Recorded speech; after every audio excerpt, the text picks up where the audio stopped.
पिछली क्लास में हमने एसिंक्रोनियस काउंटर पढ़ा था। एसिंक्रोनियस काउंटर क्या होता है? जिसमें किसी flip flop first flip flop में क्लॉक देते हैं और नेक्स्ट फ्लिप फ्लॉप में प्रीवियस फ्लिप फ्लॉप का आउटपुट एज ए क्लॉक काम करता है। आज की क्लास में हम सिंक्रोनियस काउंटर पढ़ेंगे। सिंक्रोनियस काउंटर क्या होते हैं? जिसमें हर फ्लिप फ्लॉप में साइमल्टेनियसली क्लॉक जाती है और इनपुट जो है वो प्रीवियस फ्लिप फ्लॉप का आउटपुट जो है वो इनपुट का काम करता है। अब जैसे यहाँ पे 2 बिट सिंक्रोनियस काउंटर दिखाया गया, तो दो फ्लिप फ्लॉप हैं ए और बी, तो इनकी क्लॉक तो दोनों में साइमल्टेनियसली जा रही है और जो फर्स्ट फ्लिप फ्लॉप का आउटपुट है वो दूसरे फ्लिप फ्लॉप के इनपुट का काम कर रहा है। यहाँ पे हमने जे के फ्लिप फ्लॉप किया, टी फ्लिप फ्लॉप की तरह काम कर रहा है कि हम दोनों जगह सेम वन इनपुट दे रहे हैं, तो ये टॉगल करेगा टी फ्लिप फ्लॉप। तो इनिशियली हम मान लेते हैं कि क्यू ए और क्यू बी की वैल्यू 0 0 है। जब यहाँ पे लॉजिक 1 आएगा और नेगेटिव क्लॉक पल्स आएगी, फर्स्ट नेगेटिव क्लॉक एज, तो क्यू ए की वैल्यू 1 हो जाएगी और क्योंकि साइमल्टेनियसली क्लॉक जा रही है तो इसकी जो 0 थी वो जेबी पे आ गया। इसका जो क्यू ए की वैल्यू 0 थी वो जेबी पे आ गई, तो 0 है तो टॉगल हो जाएगा। ये 0 0 इनपुट होता है तो जे फ्लिप फ्लॉप में क्या होता है? नो चेंज, तो ये क्यू बी 0 ही रहेगा, तो क्यू ए क्यू बी की वैल्यू 0 1 हो जाएगी। जब नेक्स्ट नेगेटिव क्लॉक एज आ जाएगी तो ये 1 जो है यहां पे आ जाएगा, तो इसकी वैल्यू पहले 0 थी, 1 टॉगल हो जाएगा, ये भी टॉगल हो जाएगा, 1 0 हो जाएगा। जब थर्ड नेगेटिव क्लॉक आएगी तो यहाँ पे 0 से 1 हो जाएगा और ये 1 यहां गया था और पहले ये 0 यहां गया था, पहले ये 0 है, ये जब यहां जाएगा तो नो चेंज, तो 1 का 1 रहेगा और ये टॉगल हो जाएगा। ठीक है, आप एक बार और देख लेना इसको। तो काउंट हो रहा है 0 0 0 1 1 0 1 1। तो ए सिंक्रोनियस में और सिंक्रोनियस में क्या डिफरेंस है? क्लॉक का और इनपुट का। इसी तरह अगर 3 बिट देखें अपन, 3 बिट सिंक्रोनियस काउंटर, तो क्या हो जाएगा? 3 फ्लिप फ्लॉप लग जाएंगे, क्लॉक सब में सेम जा रही है, इनपुट जो है वो फर्स्ट में तो 1 जा रहा है, सेकेंड में फर्स्ट का आउटपुट जा रहा है, और जो जेसी है उसमें क्यू ए और क्यू बी का एंड जो है वो जेसी का इनपुट होगा। जेसी में क्या आएगा? Q A and Q B. तो इसकी आप बना के देखना। ये इसलिए क्या है क्योंकि स्टेट चेंज नहीं होगी, टॉगल नहीं होगा नहीं तो आप ये करके देखना। और इसकी जो नेगेटिव एज पे क्या बनेगी सीक्वेंस, 0 to 7 बना के देख लेना। आप कोई दिक्कत हो तो पूछ लेना।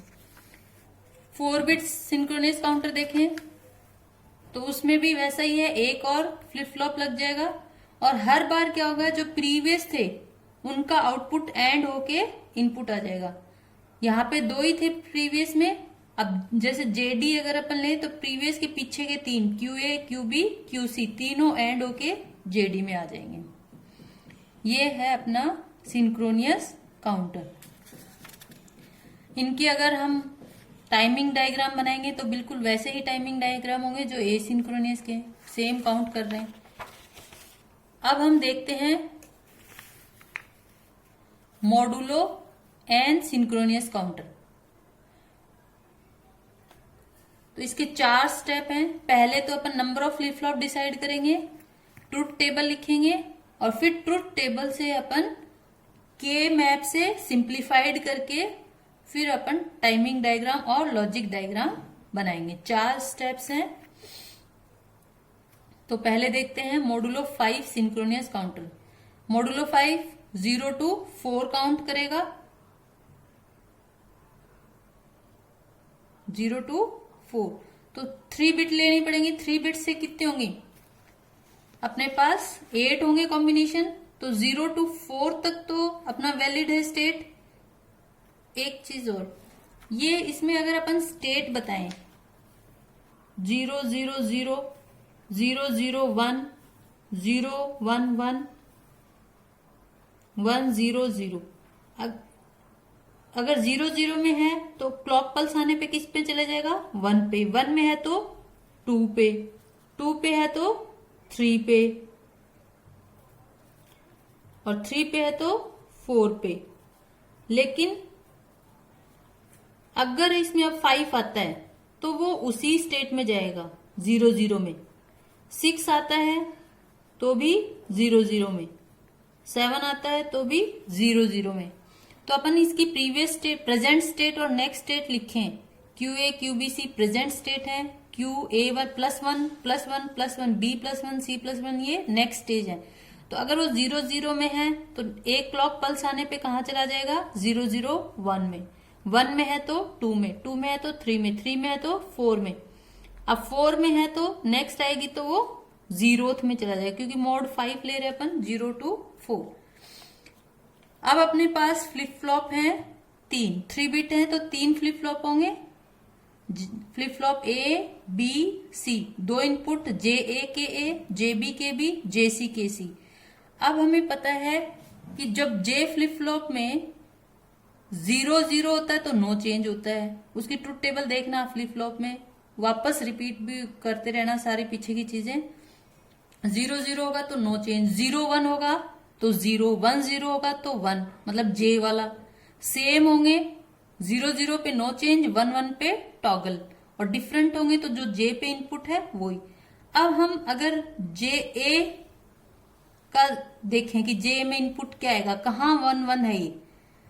चलो JC देख लेते हैं पहले। JC में 1 कहाँ कहाँ है? सिर्फ 4 पे 1 है, तो इसकी K मैप से सिंप्लीफाइड इक्वेशन बनाए अपन। 3 बिट का K मैप बना लिया, तो 4 पे 1 पुट कर दिया, 0 1 2 पे 0 0 पुट कर दिए।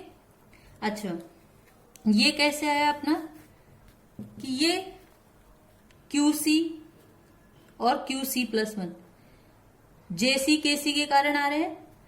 तो 0 था इनपुट और 0 ही नेक्स्ट स्टेज आ रही है। 0 प्रीवियस स्टेज थी, नेक्स्ट स्टेज भी 0 आ रहा है। यानी या तो ये दोनों 0 0 होंगे तो नो चेंज हो गया, या 0 1 होंगे तो अपना 0 आ गया। JK फ्लिप फ्लॉप की ट्रुथ टेबल से देखने आप 0 0 पे और 0 1 पे, तो यानी K कुछ भी हो सकता है, 0 या 1। सिमिलरली ये भी यही है, यहां भी सेम है। अब यहां देखें 0 से 1 हो गया तो टॉगल हो सकता है, 1 1 हो सकता है, और या J1 है K 0 है तो K 1 1 हो सकते हैं, 1 0 हो सकते हैं, तो 1 0 दोनों ही हो सकते हैं KC। तो यहाँ पे क्रॉस यानी बोथ 0 और 1। सिमिलरली अपन ये सारी ट्रुथ टेबल सबके लिए डिजाइन कर लेंगे। अब इससे हम K मैप बनाएंगे। JC का K मैप बनाते हैं तो 4 पे 1 है, 0 1 2 पे 0 0 है, और बाकी 4 जगह 4 5 6 7 पे डोंट केयर कंडीशन हो गई कि चाहे 0 आए चाहे 1 आए X। तो ये X अपन जब ग्रुप में आ रहा है तो 1 मान लेंगे इसको, यानी इंक्लूड कर लेंगे, और नहीं आ रहा है तो उसको एक्सक्लूड कर देंगे। तो यहाँ पे अपना एक ग्रुप बन रहा है, तो JC पे क्या आया? QA QB। तो JC में इनपुट क्या आएगा? QA.QB। ऐसे ही अपन KC निकालेंगे, JB KB। अब KB के लिए देखें तो अपन ने ये पुट कर दिए, यहाँ पे 2 1 है, 3 पे 6 7 पे, 3 6 7। तो एक अब बड़े से बड़ा ग्रुप बनाते हैं अपन, तो यहां से 4 का ग्रुप बनाएंगे और इधर 2 का ही बनेगा।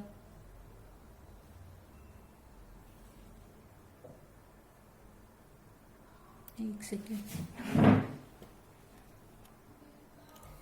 यहाँ KB पे 0 था, यहाँ 0 पुट कर दिया, तो अब यहाँ पे मैक्सिमम 4 का ही बन रहा है, यहाँ 2 का बन रहा है।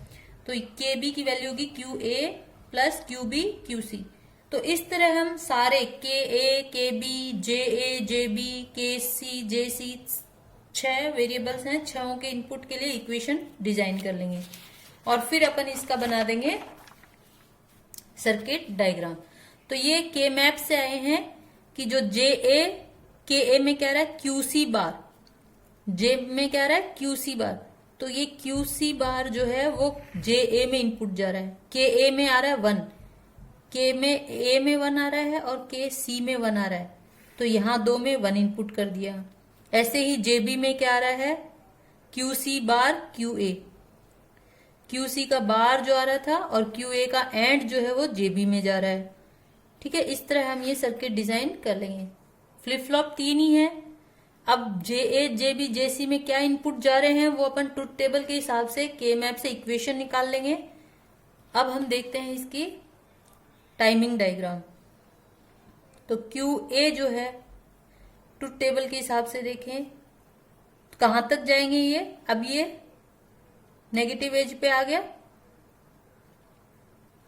ये अपना डिजाइन कर लिया है। तो ये इनिशियली 0 0 0, फिर 0 0 1 0 1 0 और 0 1 1 और 1 0 0, ये 4 सही है। इसके बाद क्या हो जाएगा 0।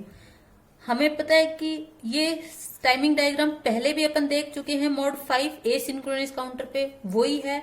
QA तो आपका हर नेगेटिव क्लॉक पे 0101 की फॉर्म में चलेगा। QB में अब QA जो है वो आपका क्या कर रहा है, वो आपकी क्लॉक एज। अब जब ये नेगेटिव होगा तब आपका ये 1 हो जाएगा, और कहां तक, जहां तक अगली नेगेटिव नहीं आ जाती। और QC में QB जो है वो एज, क्लॉक एज की तरह काम करेगा, और ये नेगेटिव होगी तब आपका 1 हो जाएगा। तो इस तरह हम पहले भी कर चुके हैं, रिवाइज कर लेना। सिर्फ सिंक्रोनियस और एसिंक्रोनियस का डिफरेंस है, सर्किट डिजाइनिंग में थोड़ा सा यहाँ पे और क्लॉक का डिफरेंस है। बाकी टाइमिंग डायग्राम, आउटपुट सेम रहेंगे। ये था अपना मॉडुलो 5। इसी तरह अपन मॉडुलो 9 या डिकेड काउंटर कर सकते हैं, ये आपके लिए असाइनमेंट है।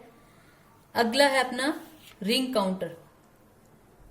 रिंग काउंटर या अपन कहेंगे शिफ्ट रजिस्टर काउंटर। तो शिफ्ट रजिस्टर हमने पढ़े थे डी फ्लिप फ्लॉप से, इसमें पैरेलल आउटपुट हो रहा है। तो 4 फ्लिप फ्लॉप ले लिए, चारों में क्लॉक पल्स दे दी और एक क्लियर दे दिया, और आउटपुट क्या है QA, QB, QC, QD। अब रिंग काउंटर, जैसे रिंग यानी गोल, तो जो लास्ट वाले का आउटपुट है Q, वो फर्स्ट के फीडबैक कर दिया वापस। इनिशियली हम मानते हैं कि QA, QB, QC क्या है,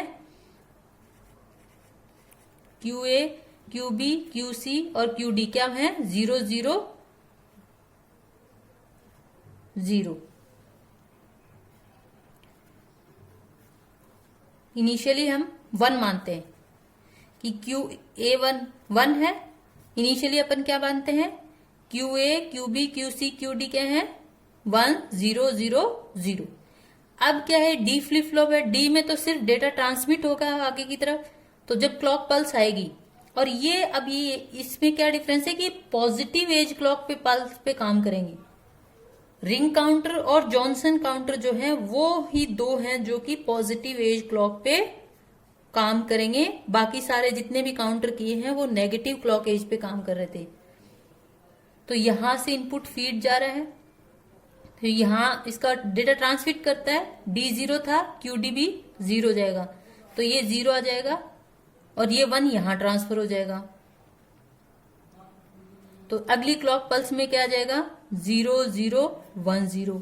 अगली में क्या आ जाएगा 0 1 0 0। अगली में 1 0 0 0। तो अपना ये ही चलता रहेगा कि 1 जो है वो ही है, बाकी या तो QA 0 है या QA 1 है या QB 1 है या QC 1 है या QD 1 चारों में से सिर्फ एक ही 1 होगा। तो इसका टाइमिंग डायग्राम बहुत ही सिंपल है कि एक पॉजिटिव एज क्लॉक पे ये 1 था, कहां तक चलेगा ये क्लॉक एज 1 2 3 4 तक चलेगा ऐसे। तो जो QA है वो आपका सिर्फ फर्स्ट पे हाई है, बाकी 4 तक क्या है लो है। 2 जो है वो QB जो 2 पे हाई है, तो 2 पे हाई करना है एक क्लॉक पल्स के लिए, बाकी सबके लिए 0 है। ऐसे QC 3 पे हाई है, QD 4 पे हाई है। अब ये ही चीज आगे रिपीट होती रहेगी। तो रिंग काउंटर और शिफ्ट रजिस्टर काउंटर, जिसमें शिफ्ट रजिस्टर होंगे 4 लेंगे, 4 बिट पहले आउटपुट है। सिर्फ क्या करना है अपने को, जो लास्ट वाले फ्लिप फ्लॉप का आउटपुट है वो फर्स्ट वाले में इनपुट फीड करना। और इनिशियली इनकी वैल्यू क्या हो गई, QA की value 1, QB 0, QC 0, QD 0। 4 bit Johnson counter, 4 bit Johnson counter या twist ring counter. Twist ring counter मतलब रिंग काउंटर ही है, लेकिन अब अपने थोड़ा सा ट्विस्ट कर दिया। क्या ट्विस्ट किया कि QD की जगह ने QD को फीडबैक न करके क्या फीडबैक किया, QD बार। QD बार को अपन फीड कर रहे हैं फर्स्ट फ्लिप फ्लॉप में। तो इससे अपना फायदा क्या होगा कि इसमें सिर्फ 4 स्टेट आ रही थी, इसमें 8 डबल आएंगी। कैसे, क्या होगा कि इनिशियली अपन सबको क्या मानते हैं, 0 0 0। इनिशियली हम क्या मान रहे हैं, सबको 0 0 0 0। तो QD बार क्या होगा, 1 होगा अपना।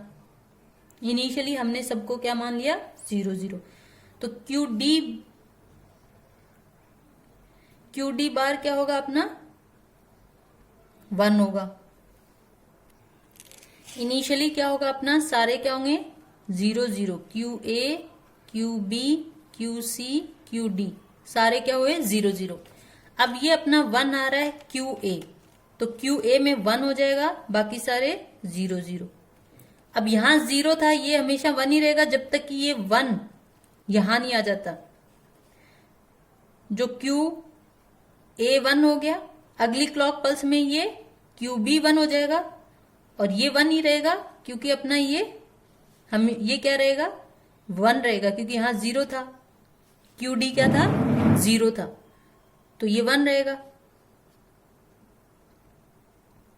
तो ये अपना 1 0 0।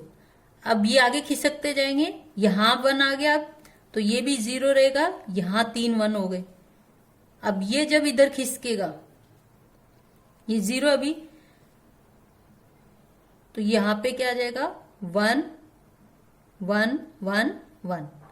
और फिर जब ये 1, अब यहां पे 1 है, तो ये 0, जब यहां 0 फीड होगा तो इसकी वैल्यू क्या आ जाएगी, 0 1 1 1 0, फिर 1 1 0 0, फिर 1 0 0 0, फिर 0 0 0 0। तो ये 8 स्टेज हैं जो आपस में साइकिल होती रहेंगी। Thank you.